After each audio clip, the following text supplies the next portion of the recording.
In this lecture, we are going to be looking at gender and sexuality cross-culturally. We're going to look at how we define gender versus sexuality in anthropology, as well as how that is expressed in various cultural settings. So before we begin with kind of getting into different displays of sexuality in different cultures, it's important to kind of start with some very basics, kind of this notion of sexual dimorphism, which simply put is kind of the physical differences between males and females of a given species, right? If we look at kind of the animal kingdom, birds tend to have the most extreme sexual dimorphism, and sexual dimorphism, of course, is related to body size and competition between individuals of the same sex for mate. So in essence, in most mammalian as well as birds, basically a lot of species throughout kind of the animal kingdom, you can kind of use this pattern. The more competition that we see amongst males over mates, the more dimorphism we see. The more competition there is in a species, the more of a difference we see between males and females of those species.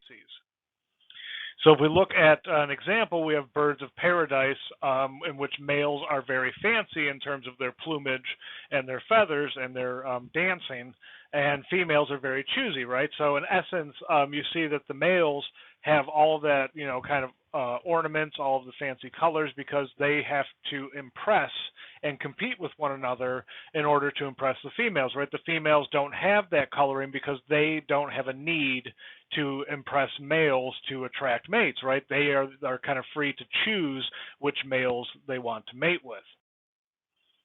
So if we look at another example, we have kind of this common quail, where you see a bit of difference between the male and the female. The male has the more fancier plumage, is a little bit larger, and has a longer tail. So if we look at sexual dimorphism in humans, there's not really a whole lot. Males tend to be a little bit larger in body size, have a higher average weight, have actually shorter endurance than females, more hair distribution in males versus females, and a lower pitch in the voice. But note that these are kind of general patterns and may vary depending on the human group being observed, right? Remember, environment plays a huge role in human phenotypic expression. So if we look at gender and anthropology, we have kind of this intersection of studying culture and how gender is represented in culture. So gender is just one of the many facets of culture that anthropologists investigate. So remember Margaret Mead in her pioneering work at looking at how gender plays a role in cultural formation. So remember that Mead looked at how gender roles permeated Samoan society in 1928.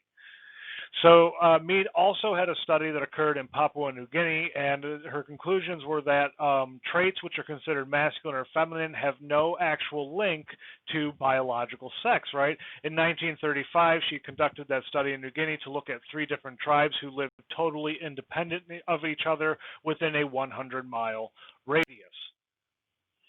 So what she was looking at was this kind of notion of nature versus nurture. Is there some kind of essential nature to what it is to be male and what it is to be female? And she kind of published this in this ethnography called Sex and Temperament in 3 Primitive Societies.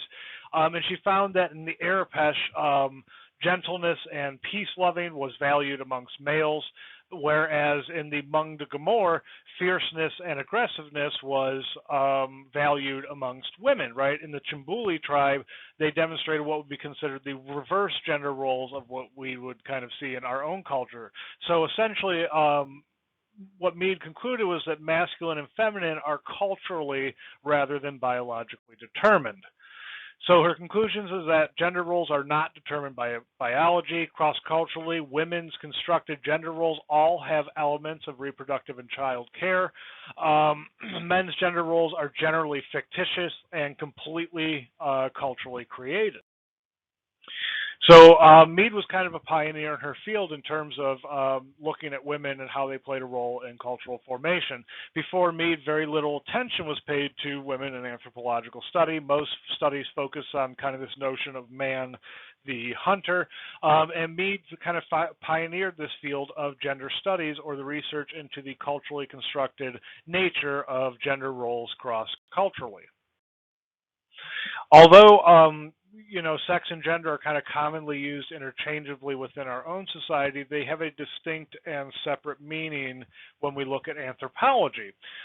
Sex is defined as the physical differences seen in the biology of the sexual organs in males and females of a given species, whereas gender is defined as the norms, behaviors, and mores that are assigned to each sex within a given culture.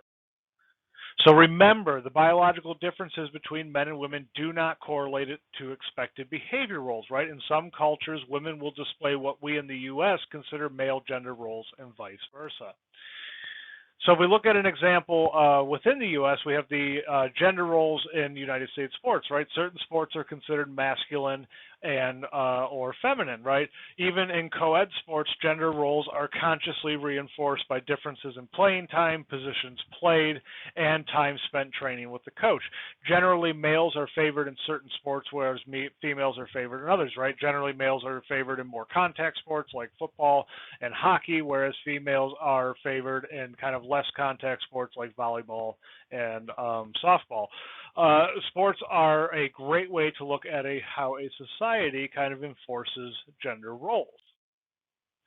And if we look at an example, we have advertising in sports kind of also enforces gender roles and also really perpetuates an antagonistic relationship, almost this competitive relationship between sexes.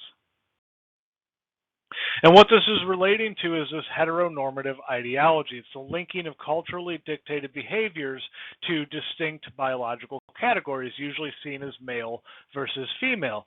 And it creates categories in which intersex people do not readily fit, right? So let's take a look at some of the kind of heteronormative traits that we find in American culture. So if we look at heteronormativity in American culture. In essence, if we look at boys in terms of sex assignment, we have either it's a boy or a girl. In terms of gender identity, it's either man or woman. In terms of gender expression, it's either masculine or feminine. And in terms of sexuality, it's either with women or with men. And in terms of relationships, it's either marriage with one woman or marriage with one man, right? So you can kind of see how this paints a very kind of constrictive cultural box in which some groups of people do not readily fit. If we look at this notion of femininity versus masculinity, it will vary culturally and relates back to kind of these expected roles within society. One of the most common ways in which labor is divided among all human cultures is along lines of sex, right? There are expected job tasks for women and expected job tasks for men.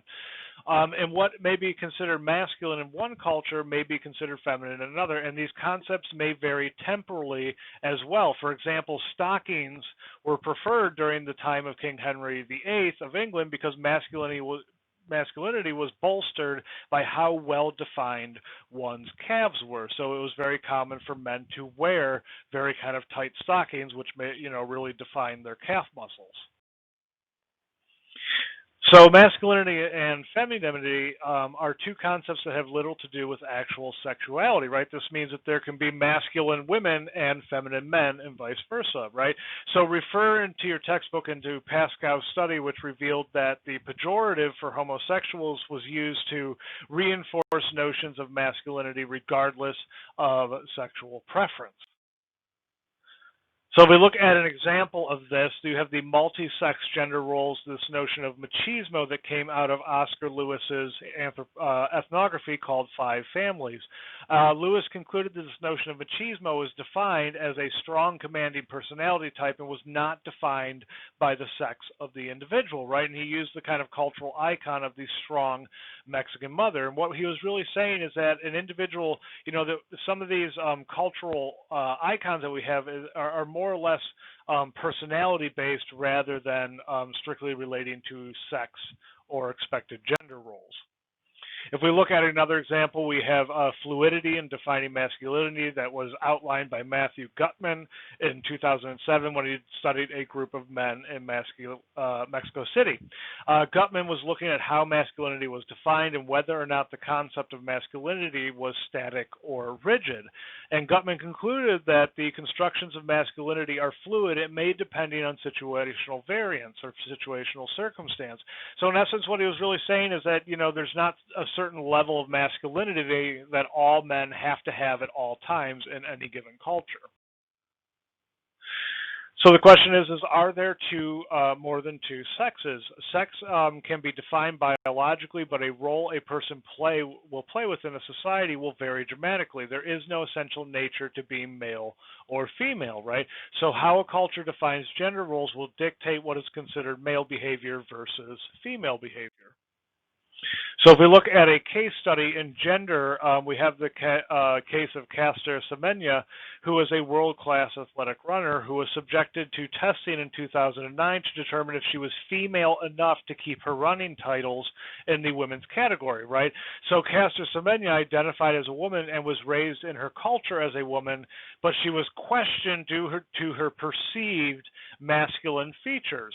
And this is kind of a really terrible example, right? Because she kind of looked manly, according to the judges and some of the people in the athletic running profession, her kind of titles were challenged. So it's a perfect example of the variety of phenotypic expression that we see in humans as a whole. Her case also highlights how cultural notions on how a specific sex is supposed to look can persist despite a person biologically being of the sex in question. So let's look a little bit at the anthropological definition of transgendered, right? A transgendered individual is a gender identity or performance that does not fit with the cultural norms related to one's assigned sex at birth. So in essence, you don't necessarily have to live kind of a life or make a full commitment to being a transgender person. It could also be in anthropology and in cultural anthropology, it can also be temporary episodes in which you are creating a performance in which you are going against the expected roles of your quote-unquote gender, right? So an example we like to use of this is the Hijras, which is a subculture in India that are neither considered men nor women. They are biologically born men. They hold a special place of ritual significance within the Hindu religion. But unfortunately, in the kind of post-colonial India, with kind of introduction of ideals of Western culture, the Hijras are facing increasing discrimination over time. So this relates to gender stereotyping, right? And gender stereotyping can really be used interchangeably with quote-unquote gender roles, right? These are the preconceived notions on how a member of a specific sex is supposed to act. And in most societies, we see a notion of gender stratification, which is the unequal distribution or access to resources, education, or opportunities based on gender. Literacy rates worldwide, or the kind of, the rate of which in a culture, how many people can read the written language, are a good example of global gender stratification, right? And when we have systems in which create differential access based on sex is known as structural gender violence. So if we look at some examples of gender stratification, we look at the apartheid of gender. 2/3 of all illiterate people around the world today are women. More than 75% of women aged 25 and older in sub-Saharan Africa, Asia, Southern and Western Asia are illiterate. Literacy has risen faster for men than it has for women across the globe. The world's women are concentrated in the lowest paid occupations with fewer benefits. And women are more likely to work part-time, have less seniority, occupy positions with little or no upward mobility. If we look at gender violence and college campuses, according to a study on college campus sexual assaults in the early 2000s, 60% of sexual assaults occur in the victim's residence, right? 31% in other campus common areas, and only 10% of actual sexual assault within college campuses across at least the United States occur within fraternities or sororities. So if you want to learn more about kind of sexual assault and gender studies and ideology in college campuses, you can follow this link to watch this YouTube video. So if we look at kind of sexuality, and this is kind of the start of chapter 9 in some of your textbooks, depending on what the edition you have is, but this looks at kind of the notion of the intersection of biology and sexuality, right? Sexuality, of course, is influenced by culture, but it also involves a physiological process as well. So sexuality has manifestations which are unique in each culture.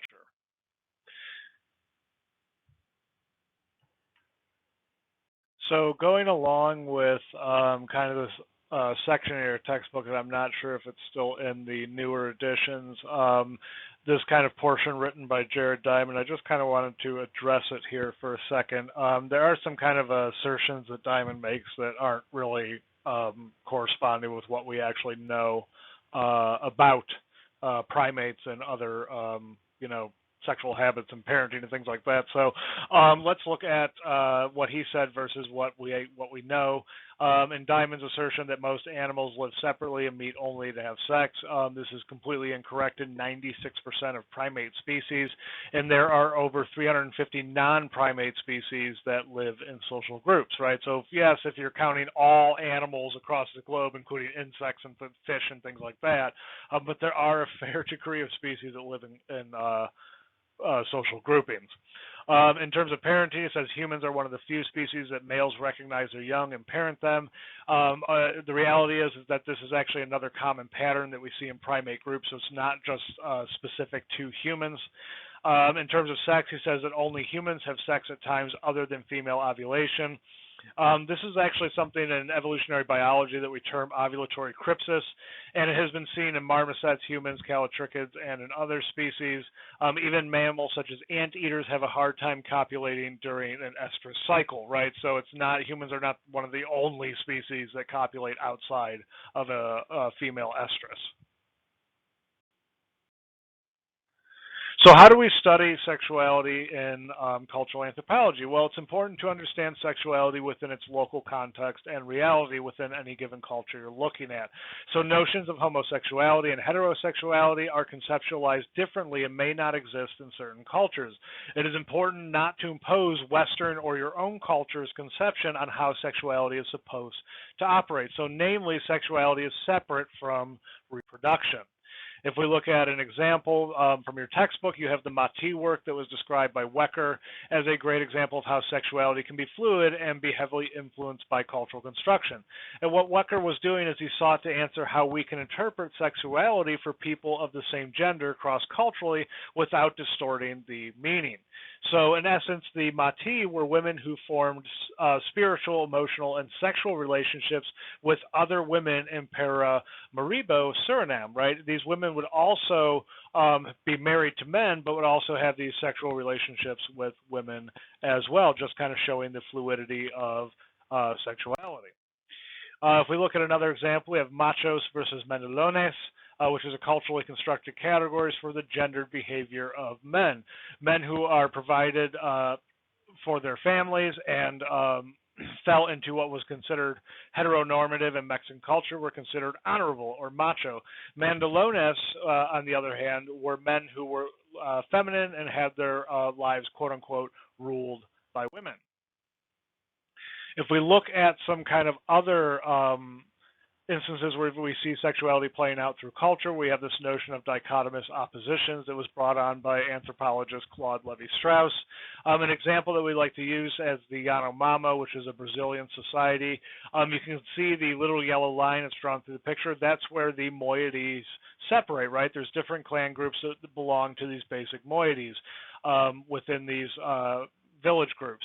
And these humans or these Brazilian Yanomamo tribal men interpret the world through opposing forces, light versus dark, and more importantly, male versus female.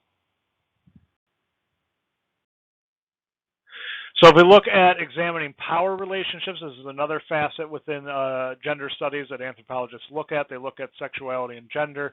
We look at the notion of the white wedding, right? And power dynamics can be seen in how the wedding ceremony plays out in terms of how the father, quote, gives away the bride. And there's also expressions of economic power that we see within weddings. I mean, we can see in the example here of this gigantic wedding cake in the background that likely cost thousands and thousands of dollars, right? So at least in U.S. culture, weddings tend to be both an expression of wealth as well as kind of an expression of the power dynamics that exist between genders, right? And kind of a fun fact for you, the groomsmen were originally meant to guard the wedding to ensure no interruptions, mainly the bride being kidnapped back during medieval societies. If we look at another expression of gender and kind of the antagonism between male versus female gender roles in different societies, we look at the Navajo Divorce, right? In Navajo culture, women hold most of the power, right? Because the culture itself is matrilineal, which means that it traces its lineage along the mother's line rather than the father's line. And women actually make the final divorce decision, right? And it's actually very simple. All the woman does is she sets her husband's belongings on the outside of the tent, and when that husband comes home, he realizes that he has now been divorced. Another area in which sexuality plays out in various cultures is through this notion of the rite of passage, which was defined by Victor Turner and denotes the passage of an individual from becoming a child into becoming an adult. And he noted that most rites of passage within different cultures have three separate stages. There's separation, in which that child is removed from their culture. To begin the process of becoming an adult. There's a stage of liminality where they are no longer a child because they have begun the process of becoming an adult and completing those cultural elements that make them an adult, but they are not an adult yet because they have not completed the ritual. And then, of course, at the end of the ritual, if they complete it successfully, there is reincorporation back into their culture. So if we look at some examples, in stage one, separation is where you're separated from the culture. The child is separated from the rest of the members of the tribe. In the Yanomamos, tribal people in Brazil, an example of this was for women or for girls. And they would be sequestered into a menstrual hut upon their first menstruation, which begins their kind of rite of passage into adulthood. For boys, they would essentially select an arbitrary age. Usually it's around 12 to 14. Where the boys would no longer live at home with their parents, they would be moved into the boys' house or the men's house where they start the ritual to become men. So if we look at the second stage, is liminality. It's the interim period. They're not considered a child nor an adult yet. And in most cultures, this is where the individual is most vulnerable to spiritual corruption, right? Because they're kind of not a fully incorporated member of the culture yet. In the last stage of the reincorporation, this is where the individual rejoins the culture. They are now considered a full-fledged adult. It may involve a ceremony. If we go back to the Yanomamo in Brazil as an example, many monkeys are gathered and eaten, usually howler monkeys or woolly monkeys. So in essence, they have this giant feast in which they kind of bring back monkeys and turtles and tapirs and some of the other jungle creatures, basically anything that they can catch, and they cook it in large amounts, right? And everybody feasts, kind of denoting the passage of the young girl into womanhood as well as the passage of the young boys into being men. Another facet that anthropology looks at and kind of has developed over the years is this study of sexology and the construction of sexuality. Sexology is really defined as the study of sex, essentially, and was pioneered by William Masters and Virginia Johnson and later Alfred Kinsey. And Kinsey actually rejected the notion that sexuality can be categorized as either homosexual or heterosexual. Instead, Alfred Kinsey's studies on human sex found that human sexual behavior, even in the Western world, is very fluid and circumstantial.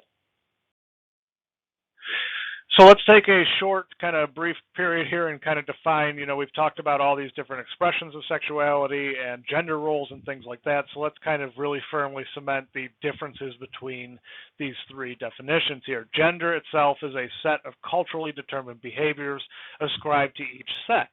Sex, on the other hand, is the physiological differences between males and females and anywhere in between on that spectrum. And sexuality refers to people's preferences within eroticism, right? So knowing the differences between these terms is the first step to understanding the complexity of culture and gender. So if we look at an example of kind of this complexity, we see the notion of the two-spirit in the Navajo culture. These were individuals that were considered neither male nor female. In the U.S. culture, I guess we would label them as being homosexual, but they were not necessarily, some of them were actually asexual as well. So really what the Navajo two-spirit was, it was creating a cultural space for these individuals that did not fit their kind of normal sexual activities.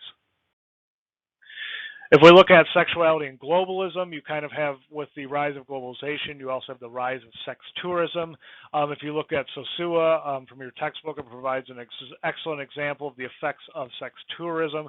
Women often become even more marginalized in these communities and may even become the victim of extortion from police. And in most countries, there are no legal protections for sex workers. As a matter of fact, in a lot of countries, there are legal prohibitions against sex work. So how is reproduction viewed cross-culturally? Well, bodily fluids in and of themselves represent different notions between different cultures. If we take menstrual blood, for example, in New Guinea and a lot of the tribal cultures, it's considered bad luck. It's a powerful witchcraft element for love potions in both Africa and Europe. If we look at semen, it's a potent in witchcraft in Africa and Asia, and equally contaminating in the tribal groups of New Guinea. Generally, there are taboos regarding reproductive fluids, and they relate back to the gender roles within society. So if we look at reproduction and culture, ideas regarding who is involved in reproduction may vary cross-culturally, right? If we look at a group from your textbook called the Na of Tibet, men were actually not considered part of the reproductive process. And the same cultural idea is seen in the Trobriand Islanders that Malinowski studied as well. They actually believed that men really didn't play much of a role. Yes, there was the sex.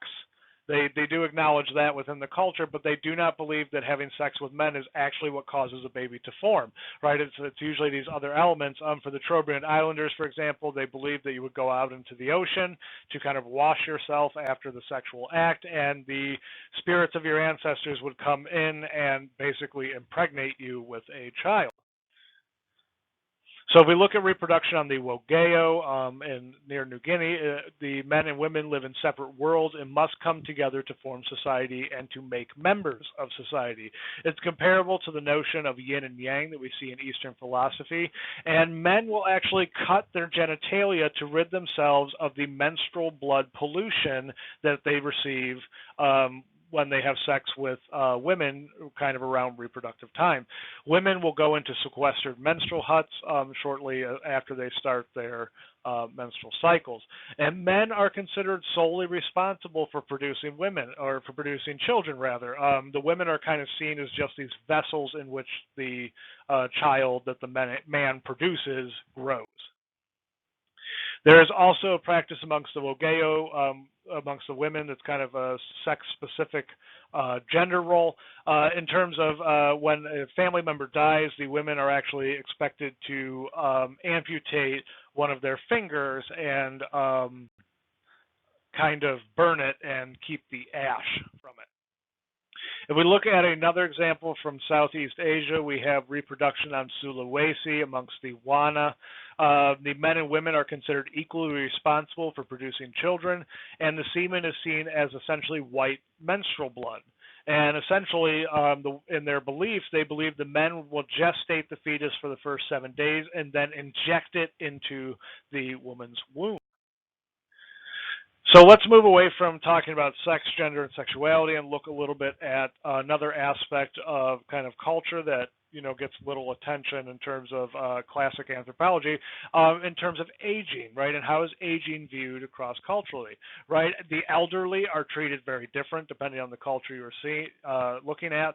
The age at which someone is being designated as elderly varies widely from culture to culture as well. Familial expectations regarding elderly care will also vary depending on the culture you're looking at.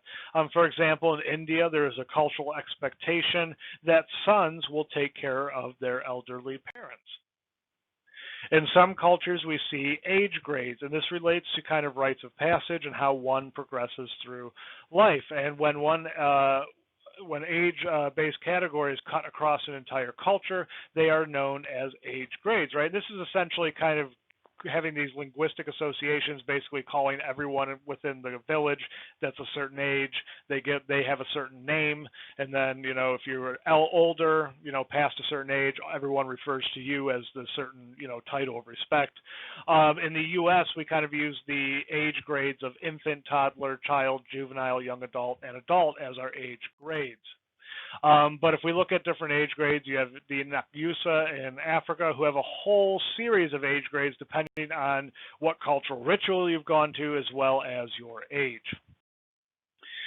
The Nyakyusa also have age villages in which people live according to their age grade, right? So there are whole villages that consist nothing but grandmothers and grandfathers, as well as young children live with their mother until they're old enough to progress to the next age grade and begin living in these age grade villages. They are extraordinarily rare nowadays. As a matter of fact, I'm not even sure if in 2020 they're actually still around. But as of the 1980s, when they did these studies, they were still kind of, living in age-graded villages. So it's not really a common practice any longer. So to kind of wrap up talking about aging, be sure to review all of the case studies, noting how intersectionality plays a role in how we view sexuality and person identity. Be sure to know the difference between gender, sex, and sexuality. And be sure to know the primary point, right? Things like masculinity, femininity, gender roles, and sexuality are all heavily influenced by culture and situational circumstance. The vast variety of sexual behaviors we see among humans have less to do with biology and are more guided by cultural preference, environment, and enculturation.